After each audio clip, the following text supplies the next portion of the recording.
Media times news channel देखे आप सभी दर्शकों का बहुत बहुत स्वागत है। मैं हूं रमन दीपक। इस वक्त की बड़ी खबर आ रही है प्रयागराज से। क्या है पूरा मामला, देखने के लिए बने रहिए हमारे साथ। संगम नगरी प्रयागराज में आम आदमी पार्टी अरविंद केजरीवाल की दिल्ली मॉडल को यूपी में लाने की पहल कर दी गई है। अरविंद केजरीवाल का यूपी बिजली गारंटी कैंपेन पूरे उत्तर प्रदेश के 403 विधानसभा में चल रहा है। ये कैंपेन उत्तर प्रदेश के प्रभारी संजय सिंह के नेतृत्व में प्रदेश की अध्यक्ष सभाजीत सिंह के देखरेख में चल रहा है और उसी क्रम में प्रयागराज शहर उत्तरी विधानसभा के प्रत्याशी संजीव मिश्रा के नेतृत्व में उत्तरी विधानसभा कार्यकर्ताओं के साथ हर घर तक बिजली गारंटी कार्ड पहुंचाया जा रहा है। उत्तर प्रदेश नेतृत्व के तरफ से राहुल पांडे को शहर उत्तरी विधानसभा का कोऑर्डिनेटर बनाकर भेजा गया है। राहुल पांडे पार्टी कार्यकर्ता एवं प्रत्याशी संजीव मिश्रा के साथ आज माधोपुर, बैराना, तिकुनिया सब्जी मंडी में भी सभी साथ घर घर जाकर अरविंद केजरीवाल की नीतियों को बताया, दिल्ली सरकार के मॉडल के बारे में बताया। आम आदमी पार्टी की नीतियों से लोगों को प्रभावित हुए और लोगों में वर्तमान सरकार को लेकर गुस्सा दिखाई दे रहा है। लोगों ने कहा आम आदमी पार्टी विकल्प के रूप में उत्तर प्रदेश आ गई है और बिजली गारंटी कार्ड लोग बहुत तेज़ी के साथ बनवा रहे हैं। आज लगभग 1442 लोगों को पार्टी कार्यकर्ताओं ने 300 यूनिट फ्री मुफ्त बिजली कार्ड बनवाए। के अंदर आम आदमी पार्टी आ गई है। आम आदमी पार्टी आप सभी से फॉर्म भरवा रही है, आपका रजिस्ट्रेशन कर रही है और आपको गारंटी कार्ड दे रही है। वो इस बात की गारंटी है कि आम आदमी पार्टी की सरकार अगर उत्तर प्रदेश में बनेगी तो 300 यूनिट बिजली फ्री दिया जाएगा, आप लोगों को पानी फ्री दिया जाएगा। संगम नगरी प्रयागराज में आज अल्पसंख्यक कांग्रेस कमेटी शहर कांग्रेस कार्यालय में एक प्रेस वार्ता कर मीडिया बंधुओं के साथ बात करते हुए नगर और जिला अध्यक्ष ने बताया कि उत्तर प्रदेश कांग्रेस कमेटी अल्पसंख्यक विभाग के द्वारा पूरे उत्तर प्रदेश शहर में जिले विधानसभा में बांटे लगातार 4 जुमा के दिन 16 सूत्रीय संकल्प आम मुस्लिमों के बीच वितरण कर संपर्क किया जाएगा, जिससे लोगों को विश्वास बहाली हुई है, क्योंकि बीते 32 सालों में इन जातिवादी और धर्म के नाम पर बांटने वाली पार्टियों को अनुभव हुआ है। वे सभी धर्म को मानने वाले साथ प्रभावित किया है। उन्होंने अब मालूम हो गया है कि वे पार्टियां किसी एक कुनबे के साथ ज़रूर है, लेकिन एकता के साथ समाज में हर वर्ग की समानता के अधिकार को दिलाने के लिए बदला अपना हित साधती हैं। जो 16 सूत्री संकल्प पत्र जो 6 सितंबर को इमरान प्रताप बड़ी जी द्वारा लॉन्च किया गया था, वो संकल्प पत्र में हमारे 16 मुख्य बिंदु थे, जिसमें मुख्य बिंदु में जैसे एनआरसी सीए का जो मुकदमा सबके ऊपर जितने लोगों पर लगाया गया है, जिनको जेल भेजा गया है, इसकी पूरी वापसी होगी। और हमारे संकल्प पत्र में ये भी है कि राजस्थान की सरकार के तर्क पर जो एक ये मॉब लिंचिंग का कानून बनाया जाएगा, जिसको राष्ट्रपति को भेजा जाएगा बना के। और इस तरह की हमारी माइनॉरिटी के लिए 16 संकल्प पत्र को लॉन्च किया गया था। और हम लोग ने इलाहाबाद की विभिन्न मस्जिदों में की नमाज के बाद ये करीबन 17,000 पर्चा हमने इलाहाबाद में बांटा है और पूरे प्रदेश में 25 लाख लोगों के तहत लोगों के घर तक ये पर्चा पहुंचा है, जो हमारे प्रदेश अध्यक्ष जनाब शहनवाज आलम जी के निर्देश पर और उनकी अगुवाई में किया गया था। तो क्या 2022 चुनाव की तैयारी है? ये 2022 के चुनाव के मैनिफेस्टो में ये चीज़ आएगी, ये अल्पसंख्यक कांग्रेस की ओर से।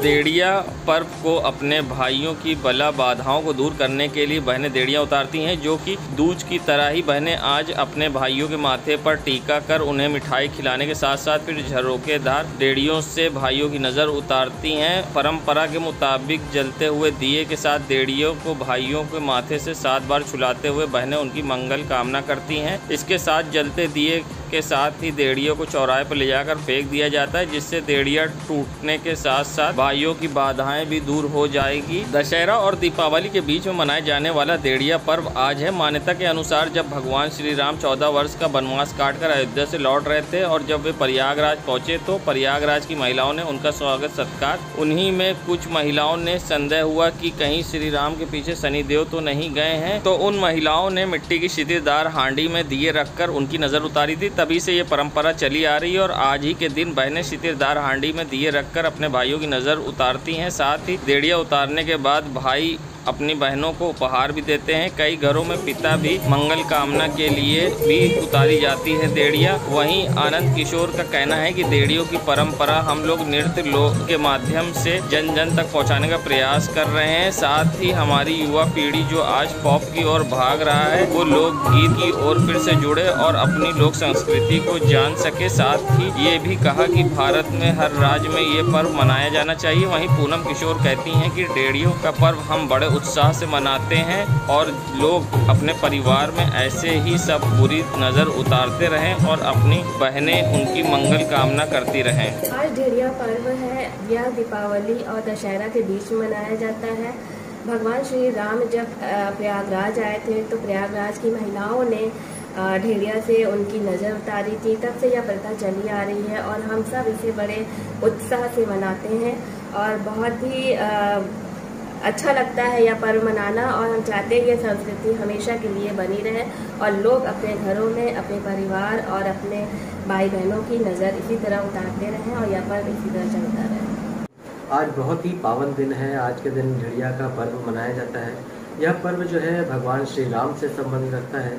जब भगवान श्री राम 14 वर्ष का वनवास पूर्ण करके अयोध्या लौट रहे थे तो प्रयाग की पावन धरती पर आए थे और प्रयाग की स्त्रियों ने उनका स्वागत किया था। और कुछ स्त्रियों को संदेह हुआ कि कहीं उनके पीछे शनिदेव ना गए हों, तो मिट्टी की छिद्रदार हांडी में दिए रख करके नज़र उतारी थी। तब से यह पर्व दीपावली और दशहरे के बीच में मनाया जाता है, जिसे हम देड़िया के नाम से जानते हैं। और इस पर्व को जो है हमने एक बहुत ही खूबसूरत सा रूप दिया है लोक नृत्य के माध्यम से, जिसे पूरे भारत में ही नहीं विदेशों में भी बहुत पसंद करते हैं। मैंने इसके लिए एक गीत लिखा है और मैं आपके बीच में प्रस्तुत करना चाहता हूँ। बड़े भाग्य से आए श्री राम, प्रयाग में उतारे ढेड़िया। बड़े भाग्य से आए श्री राम, प्रयाग में उतारे ढेड़िया। जुग जुग जिए सियावर राम, की नजर उतारे ढेड़िया। जुग जुग जिए सियावर राम, की नजर उतारे ढेड़िया। इस पौराणिक पर्व को जो है लोक नृत्य के माध्यम से हम जन जन तक पहुंचाना चाहते हैं। जो युवा पीढ़ी है इस खूबसूरत लोक नृत्य को देख करके हमारी जो पुराने जो कल्चर थे, जो हमारी प्रथा थी, ईश्वर की भक्ति या पूजा या हमारी जो लोक संस्कृति को जीवित रखने का जो हमारे कार्य है, हम चाहते हैं कि देश विदेश में भी लोग इसे जान सकें। और लोक नृत्य में इसलिए इसे ढाला गया है ताकि बहुत ही खूबसूरत लगता है ये लोक नृत्य। और आज की युवा पीढ़ी जो है पॉप की तरफ जिस तरह से आगे बढ़ रहा है, वो लोक संगीत से फिर से जुड़े और हम चाहते हैं कि भारत के हर राज्य में इस पर्व को मनाया जाए।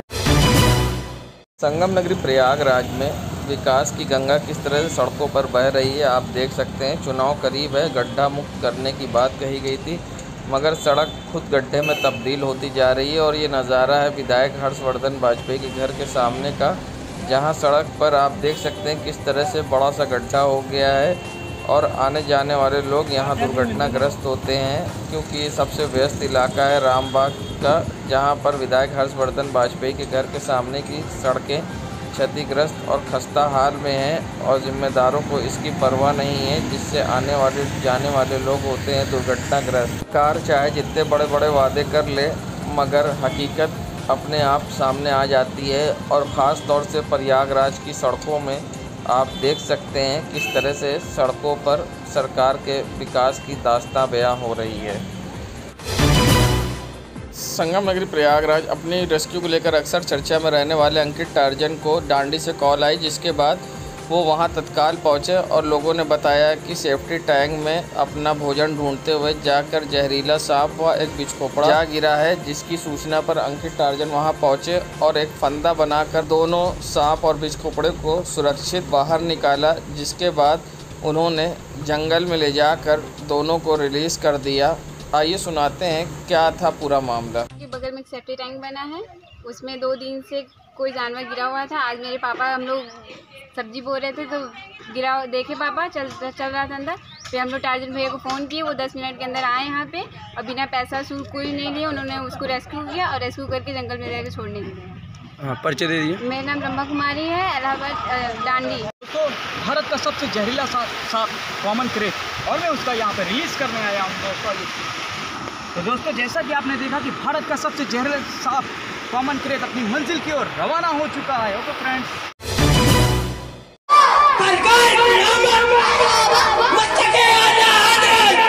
इस्लामिक माह रबीउल अव्वल की 11वीं को पैगंबर इस्लाम मोहम्मद मुस्तफ़ा सरकार दो आलम की आमद की खुशी में पूरी रात सलातो सलाम की बारिश होती रही। कोविड-19 के कारण मुस्लिम बहुमूल इलाके में कोई भी जुलूस नहीं निकाले गए। मस्जिदों की इबादत गाहों में घरों के अंदर महदूद रहकर जश्न आमद रसूल पर शायरों ने पढ़े कलाम। दायरा शाह अजमल के सज्जादा नशी सैयद मोहम्मद जर्रार फ़ाकरी व नायाब सज्जादा नशी सैयद अरशद फ़ाकरी की क़यादत में दायरा शाह अजमल के खानक़ाह में नूरी महफिल सजाई गई, जहां दर्जनों शायरों ने रात भर अपने अशार से महफिल को गुलजार बना दिया। वहीं मस्जिदों की इबादत गाहों में, मोहल्लों की गलियों में व मकानों को जहां आकर्षक रंगीन झालरों से सजाया गया, वहीं जगह जगह तबर्रुक के स्टॉल भी लगाए गए। कई अंजुमनों व तंजीमों की ओर से पानी, चाय और बिस्किट भी तस्लीम किए गए। करेली, दरियाबाद, रानी मंडी, बरनतला, सब्जी मंडी, अकबरपुर, बैगन टोला, बख्शी बाज़ार, अटाला, बहादुरगंज, हटिया, दारा शाह अजमल, कटरा, रोशनबाग सहित शहर की तमाम मस्जिदों में नातिया कलाम और उलेमाओं की तकरीर से नूरानी महफिल सजाकर सलातो सलाम होता रहा। ये कहना चाहते हैं कि 12 रबीउल अव्वल हुजूर की पैदाइश का दिन है और इस दिन लोगों को चाहिए कि अपनी खुशियों का इजहार करें, खूब खुशियां मनाएं। और हम लोग जुलूस नहीं निकाल रहे हैं, यहाँ पे मिलाद का इनेकाद किया है, हर जगह मिलाद कर रहे हैं, कुरान खानी हो रही है, जुलूस नहीं निकलेगा। कोरोना को देखते हुए जुलूस नहीं निकाल रहे हैं और मिलाद महफिल सजा रहे हैं हुजूर की मोहब्बत में। और सब लोग को चाहिए कि मिलाद का इनेकाद करें, अपने यहाँ कुरान खानी करें और रोज़ा रखें। संगम नगरी प्रयागराज में लगातार हो रहे ऑनलाइन फ्रॉड को लेकर जहां साइबर सेल पूरी तरह से सतर्क हुआ है और इसी के चलते साइबर अपराधियों द्वारा बैंक खाते से क्रेडिट कार्ड, डेबिट कार्ड व यूपीआई के माध्यम से आवेदकों के खाते से धोखाधड़ी कर करीब पिछले 10 दिनों में 1,25,500 रुपये निकाले गए। उक्त राशि को पुलिस ने वापस कराया। आए दिन साइबर अपराधियों द्वारा आम जनता को भ्रमित करके उनके खाते से क्रेडिट कार्ड, यूपीआई पिन से आदि जुड़ी गोपनीय जानकारी अर्जित की जा रही थी, जिसके संदर्भ में एसएसपी प्रयागराज के आदेश पर पुलिस अधीक्षक अपराध व साइबर सेल के निर्देशन पर साइबर सेल को लगाया गया, जिसके क्रम में साजिद अली नैनी फोन पे माध्यम से 40,000 रुपये वापस कराए गए। प्रेम नारायण सिंह पीएसी धूमनगंज के फ़ोन पे के माध्यम से 60,000 रुपये गायब किए गए थे, वो वापस कराए गए। तो संतोष कुमार छोटा बगाड़ा कर्नलगंज वाले एटीएम ओटीपी की जानकारी लेकर 12,000 रुपये वापस कराए गए। अभिजीत कमल नगर शिवकुटी के एटीएम ओटीपी जानकारी लेकर 30,500 रुपये गायब हुए, उनके भी वापस कराए गए। साइबर अपराध घटित होने पर 4 लोगों ने साइबर सेल में एक सूचना दी थी, जिसमें साजिद अली का 40,000 रुपये फ़ोन पे के माध्यम से, प्रेम नारायण सिंह का 60,000 रुपये फ़ोन पे के माध्यम से और संतोष कुमार का एटीएम का ओटीपी जान करके 12,000 रुपये। इसी प्रकार अभयजीत का 30,500 रुपये ओटीपी पूछ करके उनके साथ ठगी हुई थी। हमारे साइबर सेल की टीम ने इसमें एक त्वरित कार्रवाई करते हुए इनका पूरा पैसा इनके खाते में वापस कराया है। इस प्रकार इन्होंने 1,25,500 रुपये इन चारों व्यक्तियों के खातों में वापस कराया। ये साइबर टीम का एक बहुत ही सराहनीय कार्य है। अपनी इस टीम को शाबाशी देता हूँ। संगम नगरी प्रयागराज के ये मुट्ठीगंज थाना क्षेत्र के पुराने यमुना ब्रिज का नज़ारा है, जो नैनी की ओर रास्ता जाता है। मगर सबसे बड़ी बात, इस पुल की हाल में ही मरम्मत कराई गई थी, जिसके बाद ये फिर से जर्जर हो गया है। यहाँ बड़े बड़े गड्ढे और अब सरिया भी दिखने लगी है। साथ ही जिस बेस पर इसकी ढलाई हुई है वो बेस भी दिखाई दे रहा है। और सबसे बड़ी बात है कि यहाँ पर आने जाने वाले लोग हर समय परेशान होते हैं। किसी समय भी बड़ा हादसा हो सकता है, क्योंकि रात में अंधेरा होता है, जिससे लोगों को गड्ढा भी नहीं समझ में आता। और ये पुराने यमुना ब्रिज पर किसी समय भी हो सकती है बड़ी दुर्घटना। जिस तरह से आप देख सकते हैं गड्ढे हो गए हैं और सरिया दिखाई दे रही हैं, इससे आप अंदाज़ा लगा सकते हैं कि पुल के हालात क्या होंगे और किस तरह से लोगों को आने जाने में परेशानी का सामना करना पड़ता होगा और किस तरह से कभी भी हो सकती है दुर्घटना।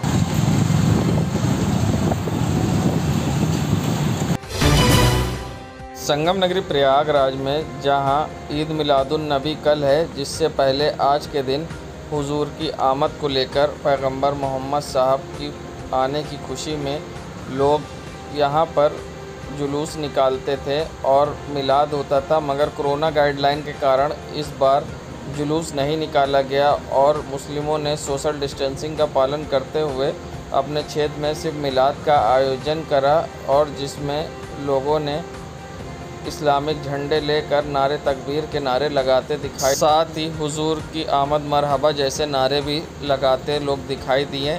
वहीं इस मौके पर लोगों ने एक मिलाद का आयोजन करा जिसमें इस्लाम के बारे में चर्चा हुई और हुजूर पाक के आने की खुशी में लोगों को जानकारी भी दी गई।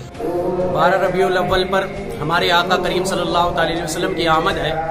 इस आमद पर गुलामान मुस्तफ़ा हर जगह पर जुलूस निकालते हैं, हुजूर की आमद पर खुशियां मनाते हैं। तो लोगों को चाहिए कि खुशियों का इजहार करें। जिस तरीके से अपने बच्चों को उनकी विलादत पर खुशियां मनाते हैं, तो वो तो सारे आलम के लिए रहमत बन करके आए हैं। उनके बारे में अल्लाह फरमाता है, ए महबूब, हमने आपको रहमत बना करके भेजा है। उनसे सारी कायनात को चैन मिला, सुकून मिला, जीने का तरीका नहीं था, लोगों को जीने का तरीका मिला है। तो यही पैगाम है कि लोग जहां भी रहे हुजूर सल्लल्लाहु अलैहि वसल्लम की आमद पर खुशियां मनाएं, खुशियों का इजहार करें, रोजा रखें और रोजे के साथ साथ लोगों की मदद करें। जो लोग गरीब हैं उनकी मदद करें और जो लोग परेशान हैं उनकी परेशानियों में मदद करें। हुजूर की आमद का डंका बजाएं और लोगों को ये पैगाम दें, आज रहमतुल आलमीन की आमद है और लोगों को आमद मुबारकबाद दें। नाम बता दें। मोहम्मद शाहनवाज रजा। नगरी प्रयागराज के रानी मंडी क्षेत्र के पहले पार के पास का नज़ारा, जहां गंदगी के अंबार लगे हैं जिससे दुर्गंध उठ रही है और साथ ही यहां पर लोगों को डेंगू का भी खतरा सता रहा है। बता दें, जहां एक और पीएम मोदी के द्वारा स्वच्छ भारत अभियान चलाया जा रहा है, तो दूसरी तरफ यहां गंदगी के अंबार लगे हैं और नगर निगम अनजान बना है। वहीं पीएम मोदी के अभियान को मुँह चिढ़ाती ये तस्वीर। बता दें, नगर निगम की लापरवाही और पार्षद के द्वारा सफाई ना कराने और देखरेख नहीं होती है, जिसके कारण आने जाने वालों को और मोहल्ले वालों को परेशानी का सामना करना पड़ता है। आइए सुनाते हैं क्या कहना है मोहल्ले वालों का। यहाँ 4-5 दिन से कूड़ा पड़ा हुआ है, कोई हटाने को तैयार नहीं है। उल्टा स्वीपर आके यहाँ पे और कूड़ा रख के चला जाता, कहता है गाड़ी आएगी तो हट जाएगा। और यहाँ इतना बदबू कर रहा है कि निकलना दुश्वार हो गया है। और इस समय मलेरिया का प्रकोप इतना बढ़ा हुआ है कि कोई सुनने को तैयार नहीं है। संगम नगरी प्रयागराज के रोशन बाग का नज़ारा, जहां आप देख सकते हैं ये बिजली का पोल किस तरह से लटक गया है और सबसे बड़ी बात यहाँ नीचे से ये पोल पूरी तरह से गल गया है, जिससे किसी समय भी बड़ा हादसा हो सकता है। बिजली विभाग की जरी सी लापरवाही से किसी समय भी हो सकती है बड़ी दुर्घटना। आप देख सकते हैं एक साइड से ये पूरा पोल गल कर कट गया है, जिससे किसी समय भी ये गिर सकता है और आने जाने वाले लोग हो सकते हैं दुर्घटनाग्रस्त, क्योंकि ये रोशन बाग मार्केट है और सबसे व्यस्त इलाका है पुराने शहर का। शक्तिपीठ मां कल्याणी देवी के मंदिर में देड़िया का वार्षिक महाश्रृंगार दर्शन आज और कल किया जाएगा। इस दौरान मां कल्याणी देवी को स्वर्ण आभूषणों से सजाया जाएगा। प्रसिद्ध कलाकार साकेत श्रीवास्तव, यशी श्रीवास्तव, अर्थव पाठक, कार्तिकेय पाठक, निशित एवं लक्ष्य पूरे मंदिर परिसर को दुल्हन की तरह सजा रहे हैं। आचार्य पंडित सुशील पाठक एवं पंडित श्याम जी पाठक के अनुसार सोनू शिमाली, यशु पवन सिंह के नेतृत्व में बंगाली व बनारसी कारीगरों द्वारा अनेक प्रकार के पुष्प के माध्यम से मां के दरबार को भव्य स्वरूप प्रदान किया गया है। मां के श्रृंगार हेतु विशेष ड्रेस तैयार किया गया है। श्रृंगार के दर्शन का समय शाम 6 बजे से रात्रि 12 बजे तक किया जा सकेगा दर्शन मां के। संगम नगरी प्रयागराज के ये हेवट रोड राम मंदिर के पीछे की गली का नज़ारा है और आप देख सकते हैं यहाँ पर किस कदर लोगों ने रास्ते को बंद कर रखा है और पशुओं को बांधकर यहाँ पर पाला जा रहा है, जिससे गली में गंदगी भी लगी है और सबसे बड़ी बात यहाँ से गाड़ियाँ भी नहीं गुजर पाती हैं, जिससे आने जाने वालों को परेशानी का सामना करना पड़ता है, मगर की बोलने की हिम्मत नहीं होती है और गली में किस तरह से अवैध कब्जा कर रखा है। देश दुनिया की खबरों के लिए world media times news channel को सब्सक्राइब करें।